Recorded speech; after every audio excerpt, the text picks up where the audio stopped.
Hello, welcome back to Phoenix Wright, Ace Attorney. It's me, A. Proustian, and I am at the end of this trial. Last time I ran out of time and couldn't finish it up. I think they're recapping what we know. So Karma here is saying, at the time of the murder, one boat was on that lake. This was shown by the witness's photograph. The defendant, Edgeworth, and the victim, Robert Hammond, were on that boat.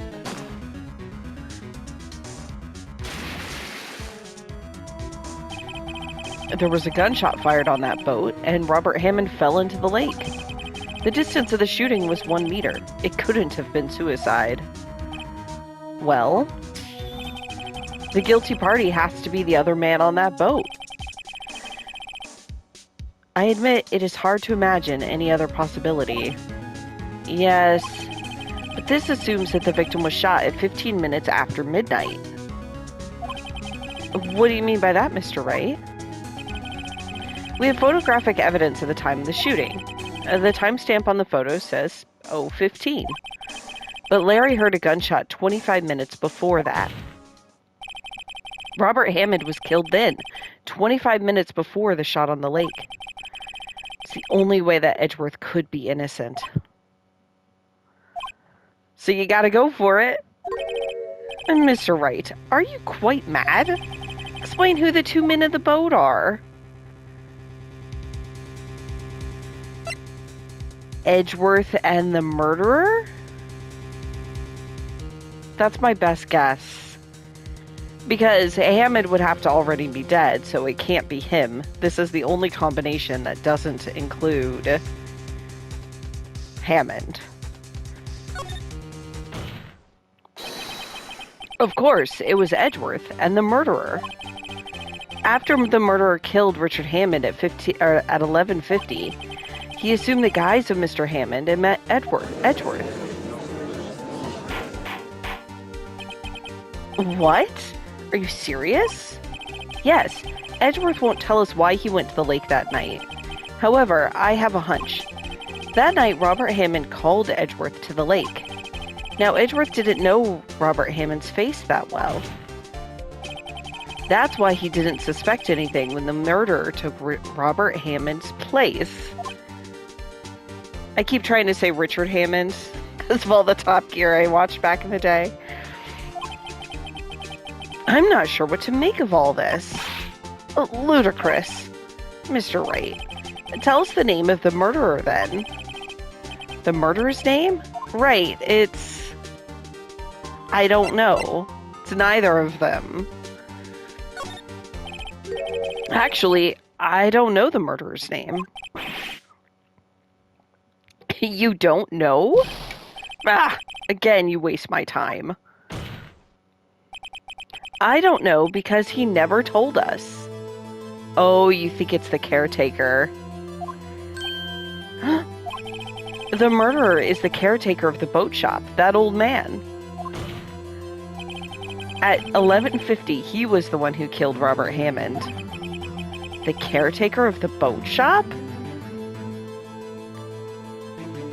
Is this every trial one of the witnesses is actually the murderer?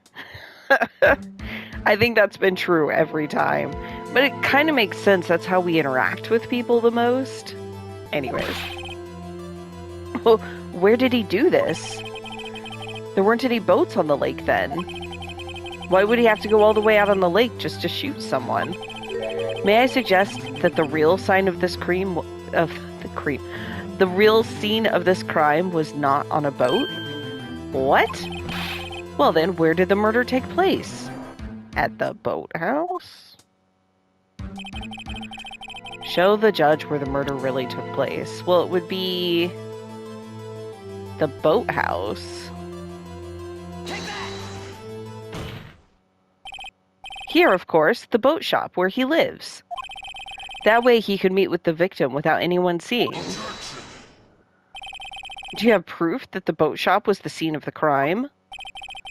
Recall Larry's testimony if you will.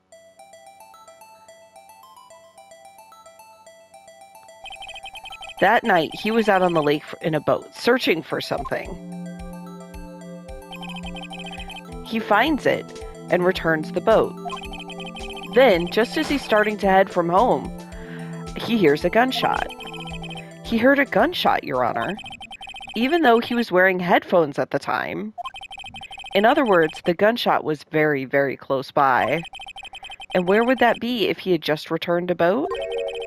The boat shop. Larry, you were useful after all. Mr. Wright, what happened that night on Gourd Lake? Please tell the court from the beginning. Yes, Your Honor. Nick, are you sure about this? Not really. But I think if I start at the very beginning, and I take it slow, I might just be able to figure this out. Hope so. I am going to do the responsible thing. And save.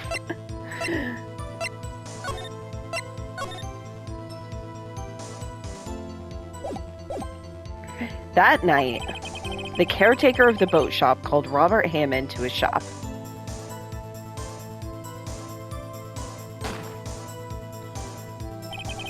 This was around 11:50. That was when the gunshot that Larry heard was fired. After that, the caretaker put on Robert Hammond's coat.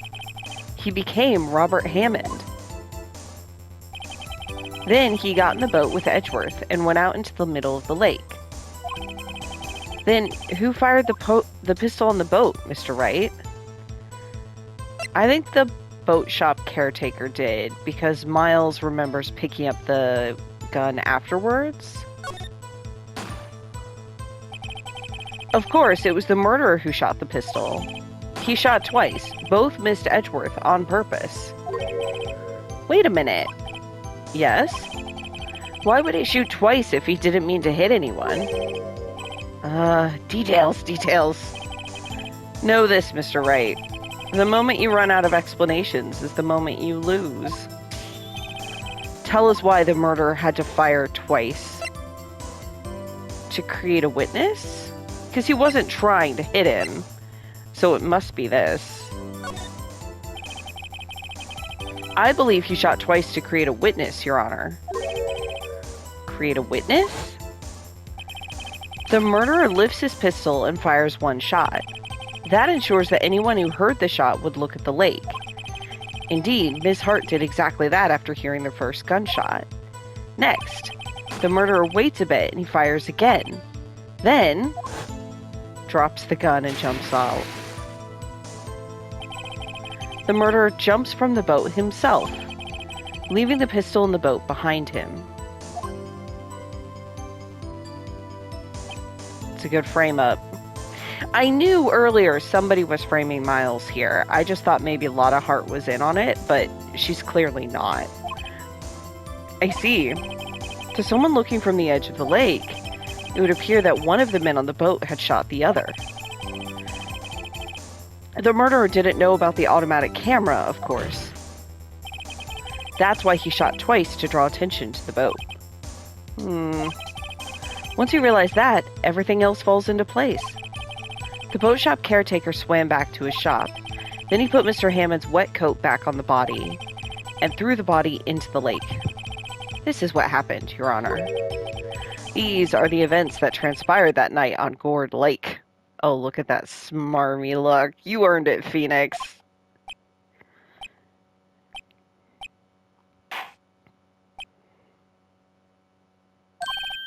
Bailiff, bring up the witness from before. The boat shop caretaker, quickly.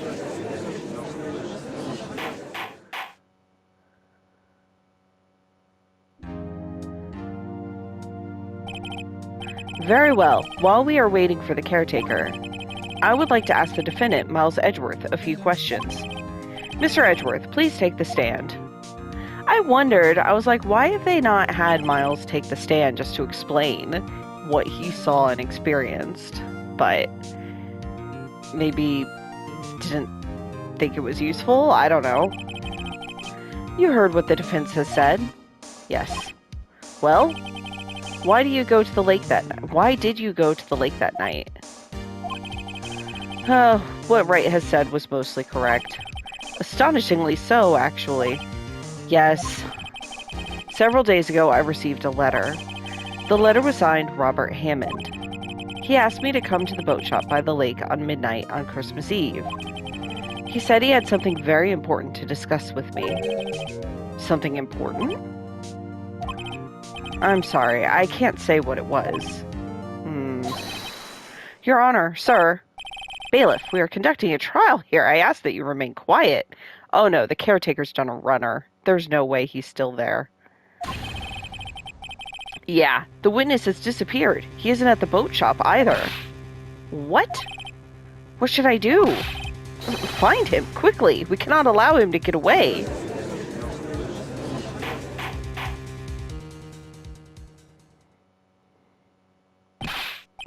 Mr. Von Karma, your witness has disappeared. A search warrant has already been issued. Goes without saying that I cannot declare a verdict under these circumstances. I will extend the trial until tomorrow, the final day allowed. I request that the police department utilize all its forces to find that witness. Am I understood? One more thing. Just who is that boat shop caretaker? I think his identity has become very important to this trial. I want him, and I want to know who he is. I mean, he's got to be the other guy in the elevator. Right? Very well. Court is adjourned. Hey, Von Karma's got nothing to say. Ha! 1:22 p.m., December 27th. Hey, Nick, you did it! Yeah. Well, at least we got out from under that guilty verdict. What about Larry? That was something else. Even Von Karma didn't know what to do with his testimony. Larry really helped us out. Sure, once I sifted through his unique testimony. Still, he did save us. I just wish our cases weren't so down to the wire all the time. Yeah, I think it's gonna stay that way, Phoenix, because this is a game. I know what you mean. Sometimes I feel like it's us on trial instead of our clients. Hey, Edgeworth. Mr. Edgeworth? Did you say something? Don't look so pained. I mean, it looks like you're probably going to get off the hook. You could try to smile just a little. Relax. I don't think that's in his vocabulary. I'm sorry. But I fear it's not over for me yet. What do you mean? Right. There's something that's been troubling me for a long time now. And I don't know whether or not to tell you. Tell us! Tell us! Edgeworth? No, there's so little time left.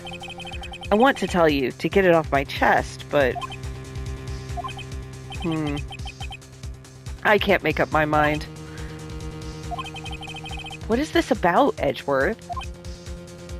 I mean, it's clearly something about DL6 and or the current case, which is like related to that. It's a nightmare I've had. Oh? A memory of a crime that I committed. A crime you committed? A memory of a murder.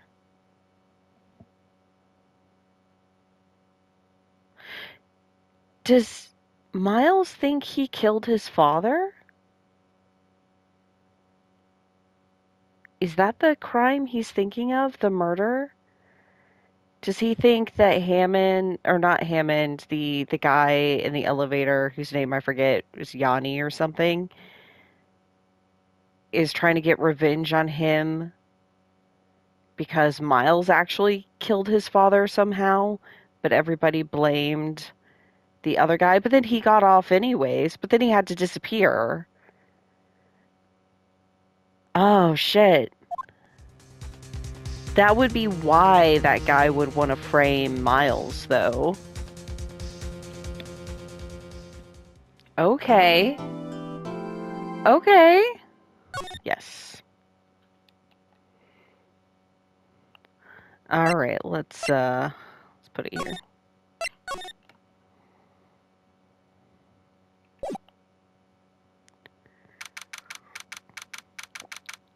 curiouser and curiouser.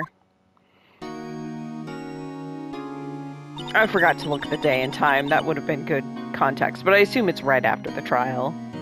What was Mr. Edgeworth talking about?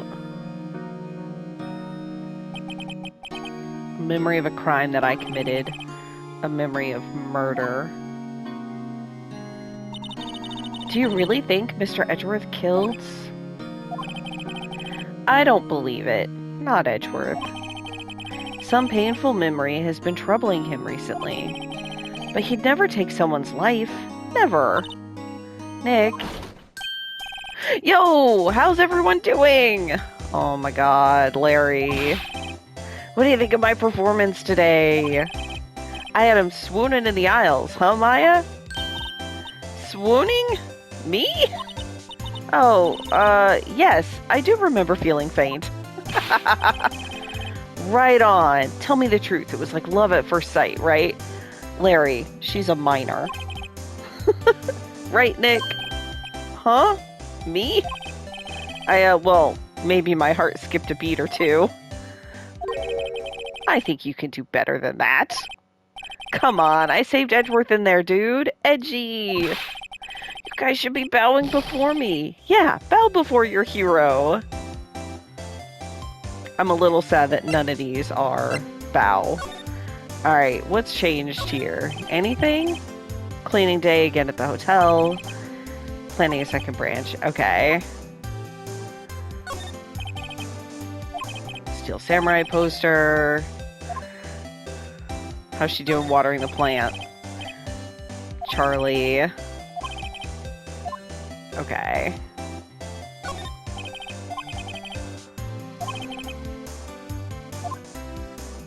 I don't think any of this is new.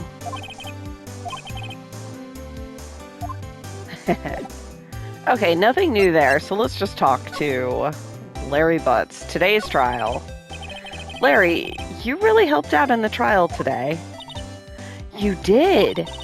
If you weren't there, Larry, I'm sure Mr. Edgeworth would have been found guilty. Yeah, because he was. But seriously, Nick, that boat shop caretaker guy is pretty suspicious. But Edgy ain't off the hook yet. Way to spoil the mood, Larry. Hey, I'm just a guy sitting in the audience, you know? But from where I was sitting, Edgy seemed pretty edgy. I mean, can you really know he's telling the truth about that night? It's a good point, Nick.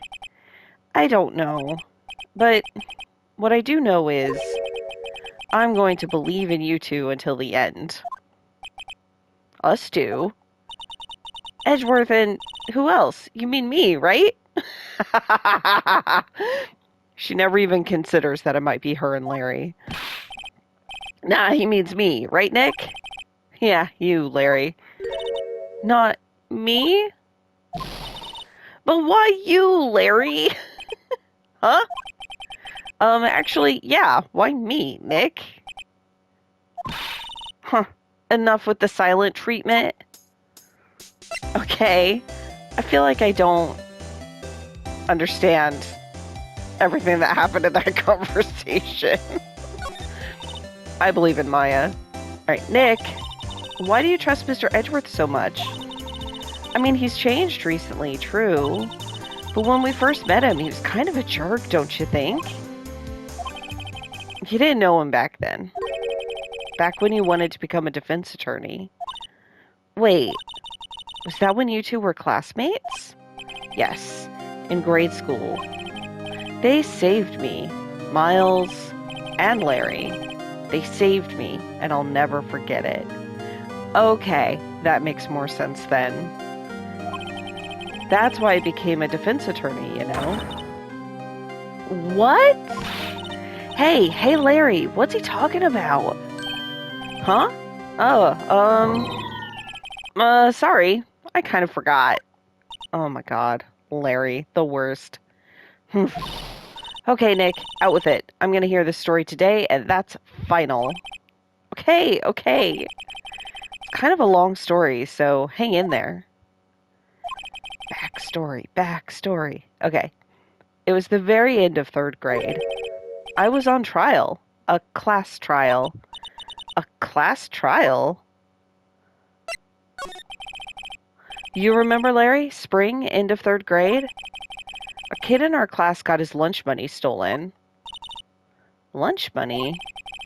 Our school was really small. Every month, kids would bring in an envelope with money for lunch from home. Huh, I see. Anyway, this kid's envelope disappeared, with $38 still inside. Oh, yeah, now that you mention it, I do remember that. Could see why you'd forget, though. You were out of school that day. Anyway, the envelope had been stolen during PE class. I was coming down with a cold, so I'd skipped PE that day. I was the only one not in class. So, they thought you did it. Yeah. Kids in class said I should be put on trial. Trial. So the next day we held a classroom trial with me as the defendant. Did the teacher sanction this, or is this a recess thing? Teacher seems there. Okay. I didn't do it. Guilty. He did it. Guilty. It was you, thief. Give the money back. You're such a meanie. No one play with him. Just admit you did it. You can't hide the truth. Tell us the truth. We're not going to play with you anymore. Yeah, no borrowing my erasers. He shouldn't be allowed in the relay race. Give me back my 50 cents I loaned you. Etc. Now, Phoenix, you know you shouldn't steal people's money. It's not right. In the end, even the teacher thought I'd done it. Go over and apologize, Phoenix. Look at him! I didn't know what was happening. I was so sad, I couldn't stop crying. Everyone was staring at me like I'd done it. I tried to apologize. I went to where the boy whose money had been stolen was sitting. That's when it happened. Objection. He shouldn't have to apologize. The only thing that belongs in a trial is evidence. Anything else has no place. You should all be ashamed. Amateurs.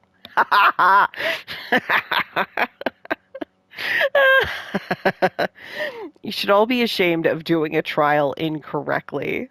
Amateurs, says the third grader. It's perfect. Miles? Look at this child. It wasn't you who stole my money, was it? No. Oh, his money got stolen. Okay, that doesn't surprise me. Then you shouldn't apologize.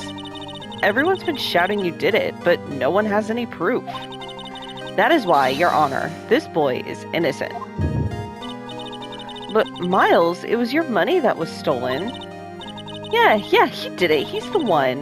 We don't need proof. Make him say he's sorry. Why don't you all just shut up? This is always how it is. Everyone ganging up on and picking on one person. Just think how he feels. He said he didn't do it, so he didn't do it. Look at them, standing up for Phoenix in their own ways. Very well. I will replace the money myself. This class trial is over. Huh. That's how it happened. After that, the three of us were the best of friends. Wow, I had no idea. Yeah, I had no idea either. I mean, I forgot. That's when I learned what it meant to be alone. Totally alone without a friend in the world. You did a good thing, Larry. Yeah, well, I was just lucky that I took the day off from school. If I'd been there, they would have thought I'd done it. Now that's true. So I took it kind of personally, you see?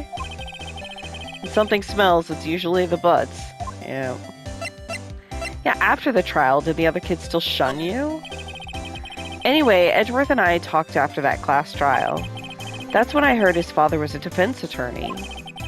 I remember his eyes would shine when he talked about his father. I'm gonna become a defense attorney, just like my father. A famous defense attorney.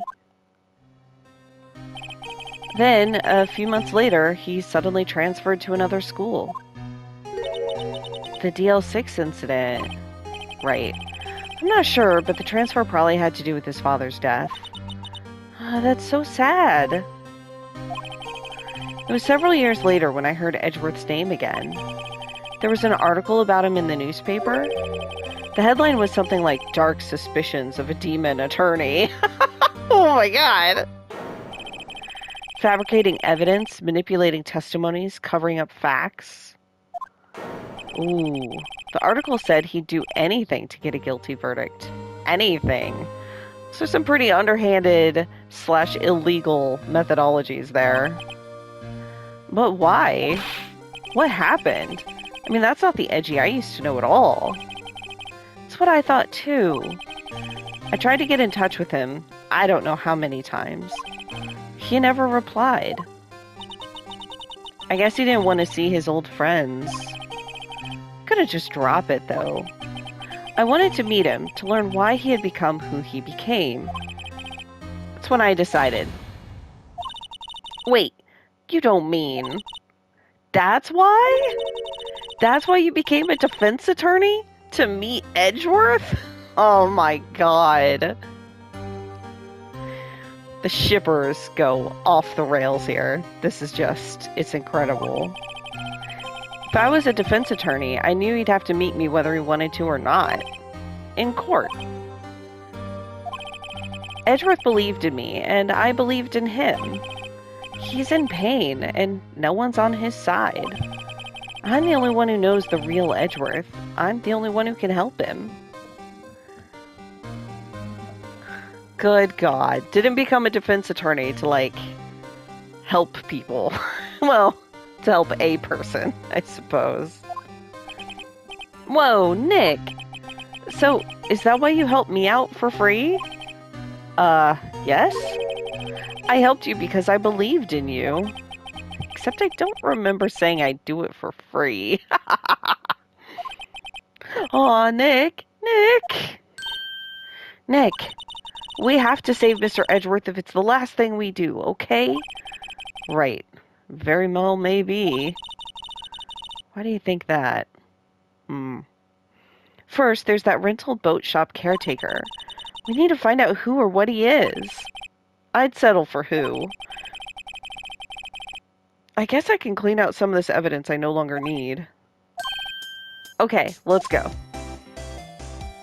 Let me see what's still in the court record. Like, I don't need the camera anymore. I still have some photos. Okay. Wait. Right, the DL6 incident photo. I forgot about that. And I forgot that I can check these things. Shoot, I no longer have the newspaper article. Coldrum pointed out to me that I think I could have checked it for more information. And maybe I did. I don't remember. It's been a while, but I should track those things where I can check them. Okay. So where are we gonna go to?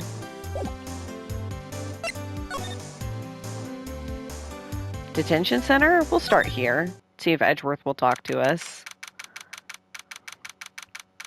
I mean, he doesn't want to, but he might.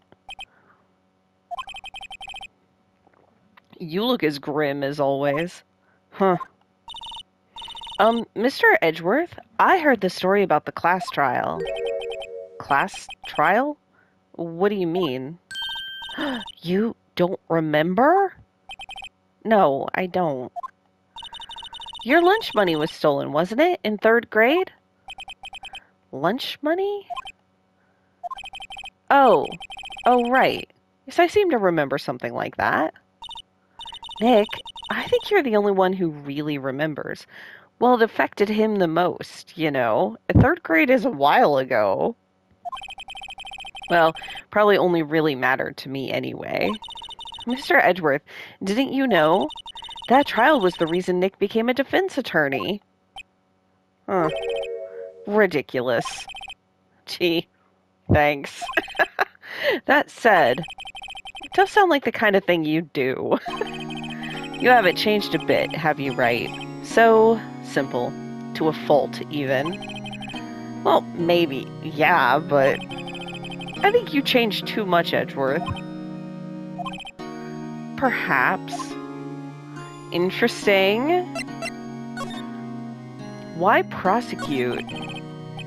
Hey, Edgeworth, why did you become a prosecutor anyway? You used to look up to your dad. You said you wanted to be a defense attorney, right? I couldn't let myself deny reality like you. What do you mean? My father was taken from me. You want me to defend criminals?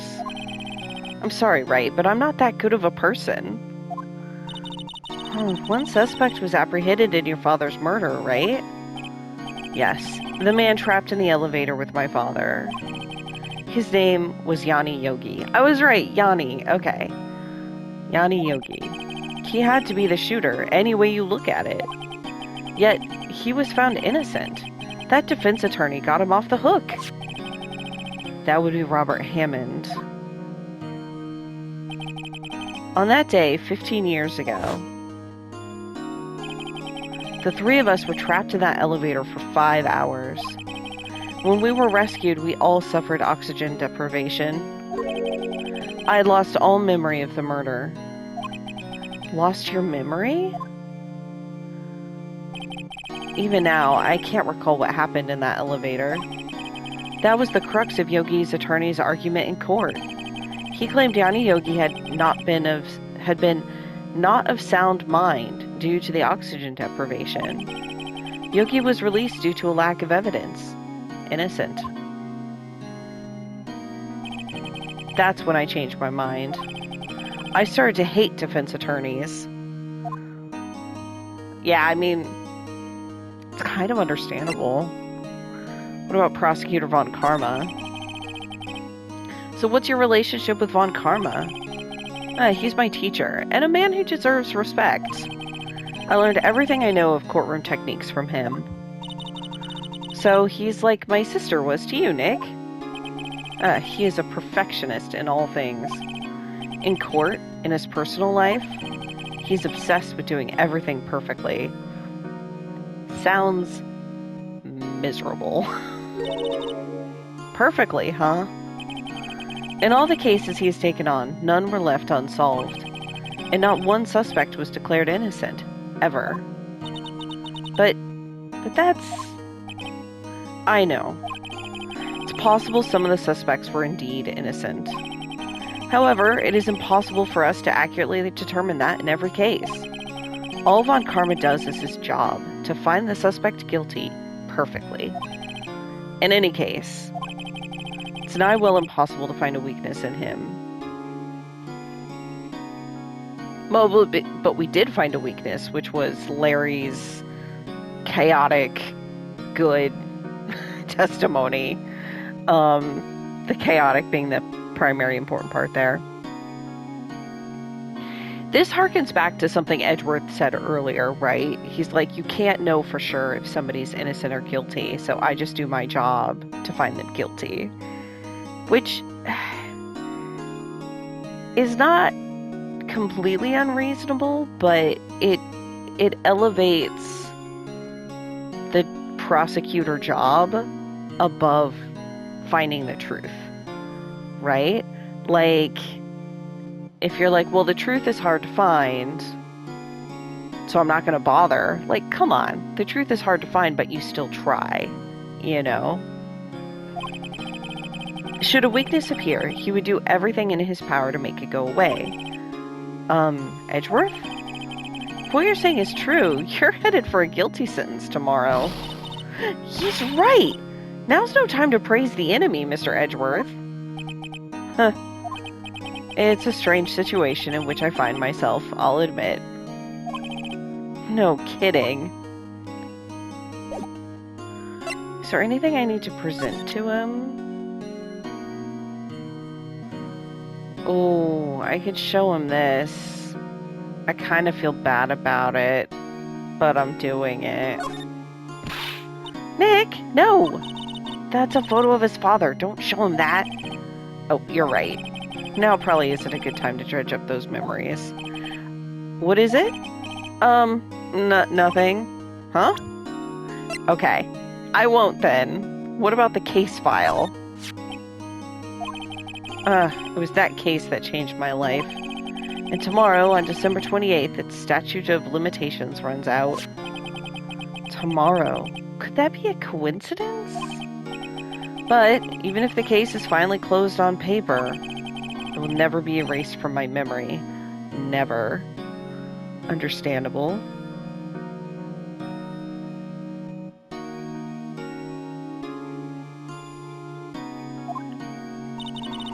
Poor Mr. Edgeworth.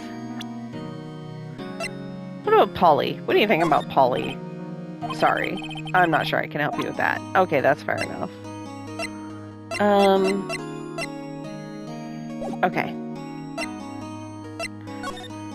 Alright, then let's see what Gumshoe has to say. Assuming he's here. Looks like Detective Gumshoe hasn't gotten back yet. Gumshoe? He won't be coming back today. Oh, really? He said there was some guy he had to arrest by tomorrow. The boat shop caretaker. Shouted something about catching him if it's the last thing I do, pal. Good luck, Gumshoe. Alright, then let's go to the Gourd Lake entrance. There he is. Hey, pal. Long time no see. Oh, Detective Gumshoe. A close one today, eh? I got so worked up I snapped my tie in half. How? Fabric, what? Sorry about that? No problem, pal. Thanks to you, we now know who really did it. You mean the boat shop caretaker? Look, I'll make you a promise. I'll have that scoundrel in my custody by trial time tomorrow. Come what may. It's my duty to you as a police officer. Now I'm off to catch me a criminal. You do that, Gumshoe. Detective Gumshoe sure is active today. Oh, one other thing. No one can go into the woods today. The woods? Where Lotta was camping? The woods are off limits to camping, and apparently the park ranger found out. He got pretty mad. No one can go in for a while. I guess Lotta's in a lot of trouble. Anyway, I'll be seeing you tomorrow. Okay. I'm still gonna go through here, because I'm not sure what else to do. Huh? The steel eyesore is missing. Eyesore? Looks like the hot dog stand is closed, too. I guess Laird's too busy worrying about Mr. Edgeworth to show up for work. Anything, though, new? Oops. Lake sure likes to cause problems, doesn't it? Huh? I mean, everything that happened here turned out to be a lie. Gordy was a lie. The charges against Mr. Edgeworth are all lies. I guess you're right. I mean, I'm glad the charges were all lies, but still. Yeah, she's got to be sad about Gordy. Guess Larry has today off. He's pretty happy about saving Mr. Edgeworth. True. We owe him big. We do.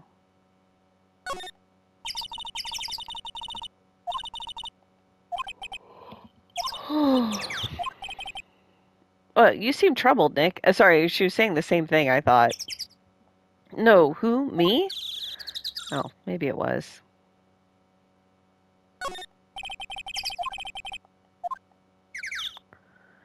Okay. I can go to the boat rental shop.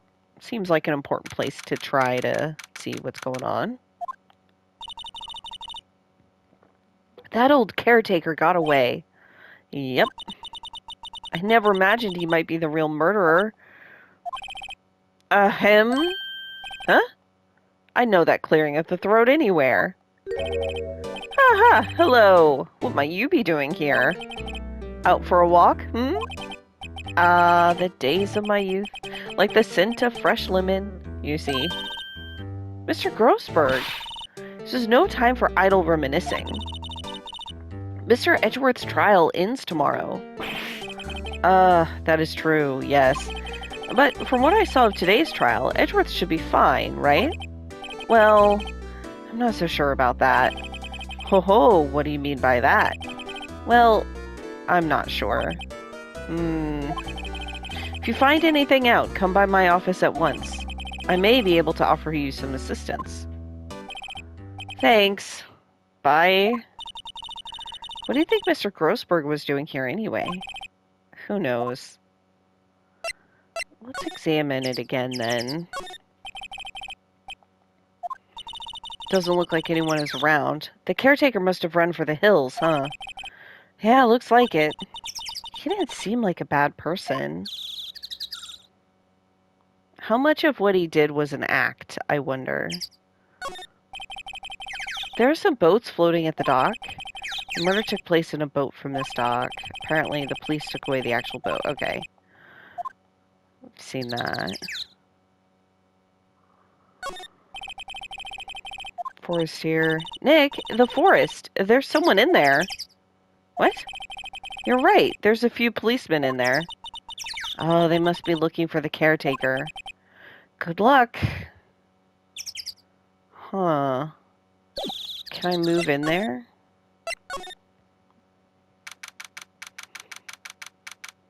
Caretaker shack. Nobody's home. Hello? Hello? Squawk. Hey, it's Polly. I wonder where your owner's gone, Polly. Hello? Hello? Squawk. Can't believe he'd run off and leave his poor parrot to fend for herself.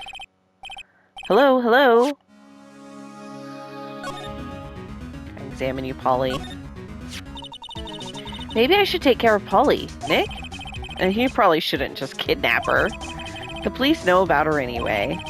I'm sure they'll do something. Well, okay. Sorry, Polly. He says I can't take you. Great, now the bird's gonna hate me.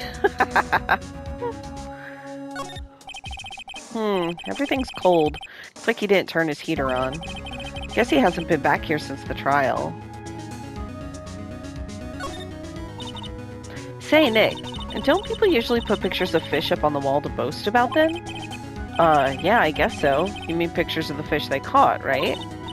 Right, but don't all the fish on the wall here look really puny to you? Well, you know what they say. You should have seen the one that got away. Except the one that got away from us was the caretaker, and we did see him. Why do I feel like we're having two different conversations here? I just remember her last time saying they look like sea fish, not lake fish. Which is interesting. Ah! What's wrong? Huh? Oh, never mind. What? Tell me. Just when I saw the TV, I remembered. They're showing a Pink Princess special this week. Oh my god. Oh. See? That's why I didn't want to tell you. Oh, she's great. Doesn't look like he used this kitchen much. You're right. I guess the whole pasta restaurant thing was a lie. What, you thought he was telling the truth? Yeah.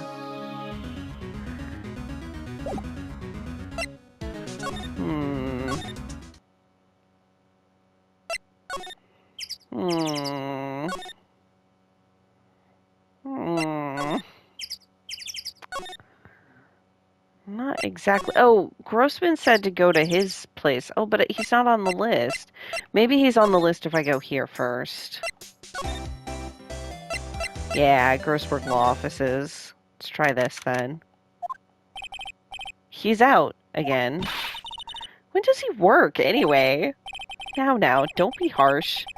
Guess we'll have to come back later. He did say to come back when we had something. We don't have anything yet.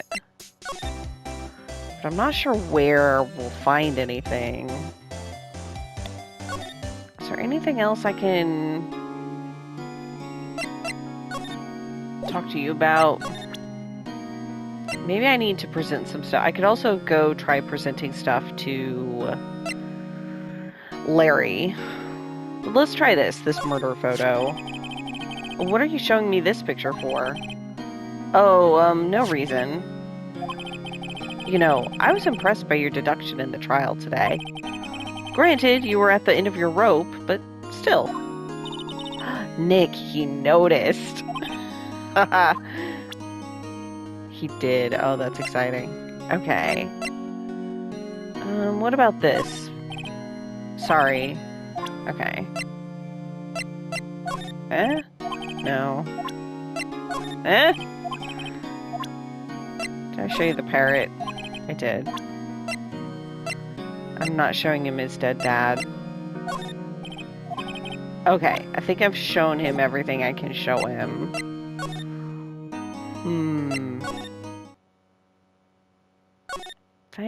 I'll re-examine things here. I feel winter's chill from the bare leaf trees today. What is it about winter that turns people into poets? I don't know, but my toes are starting to feel numb. Yes, my poetry has that effect on some people.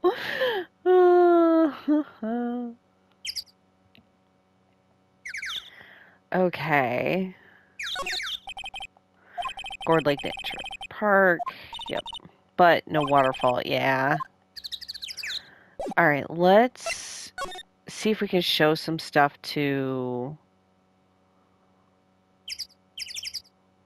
Oh, right. Larry's not at the Samurai Dogs. He's at the office. Can I present stuff to you? That will help. Woohoo! I was hot out there. Hot. Glad someone's happy about how this case is going. He seems too happy to care about anything I show him. Okay, so that doesn't matter.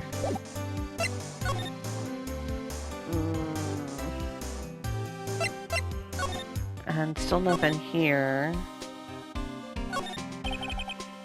Chief of Detectives glued to his computer screen. What? That's not possible. The world ended yesterday? He must be reading predictions for the future on someone's homepage. Yeah. Hard at work, that police chief. That must be one of the detectives. He's mumbling something to himself. Please, think about what you're doing, Jolinda. Don't take my Tommy away from me. No. He must be doing image training for a nasty divorce argument. I guess. Detectives' desks. There are computers and files on each one. Funny, they're a lot tidier than I'd expect. Guess the detectives don't spend a lot of time at their desks. Yeah. I'm missing something. What am I missing? Okay, since I feel like I've checked everything and I'm not sure what I'm missing, this is a good time for me to use that hint website that Cold Run found for me. Because it doesn't spoil me, but it just gives hints. So, what can I find inside the caretaker's shack? Last time we were here, we tried to do something and were stopped. Ooh, okay, so let me go back there and see if I can figure that out. I knew the shop was important.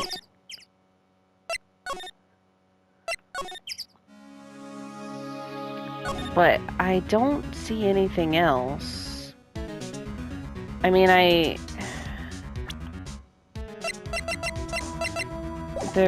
can't, like, talk to the bird. What did I try to do before? Is there anything else I can examine? Oh, the radio. I didn't examine that. That reminds me, Nick.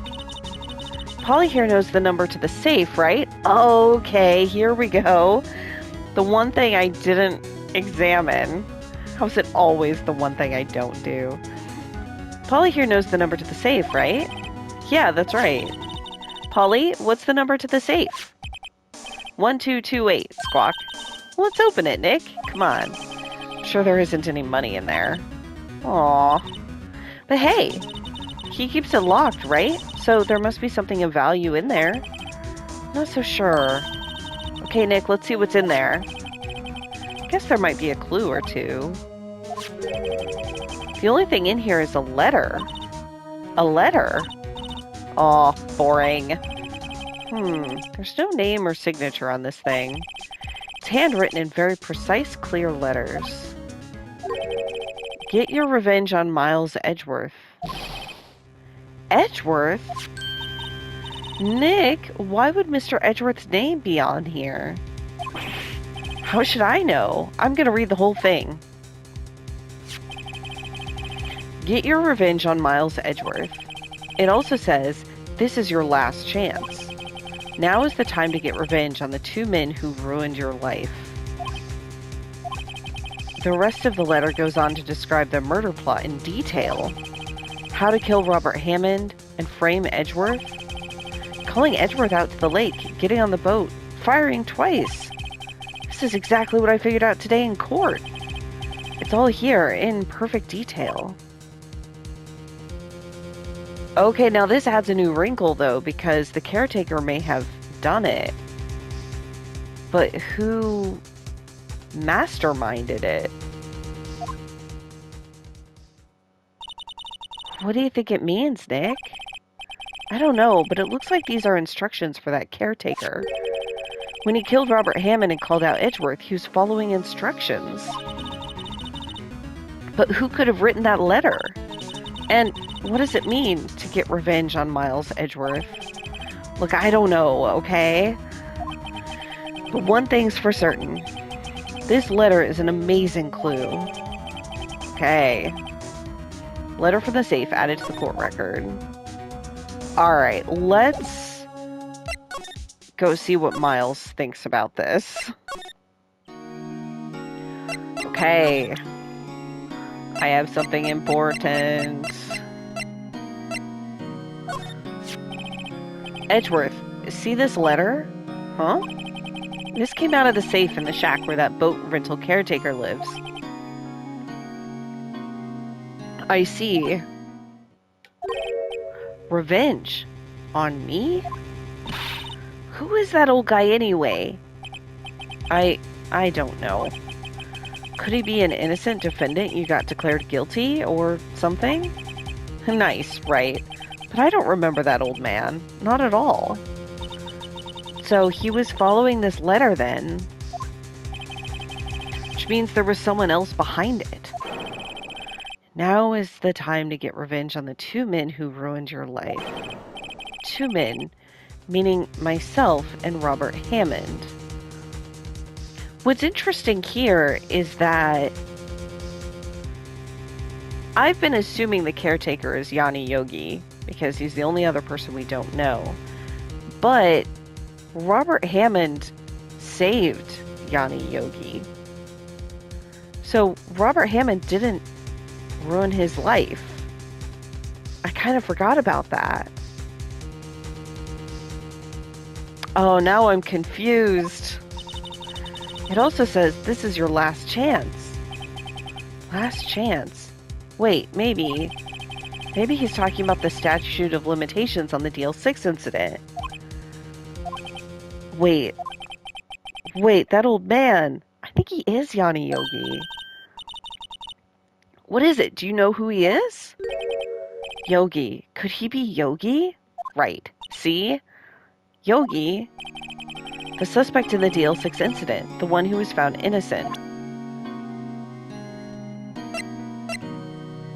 The case file, I assume.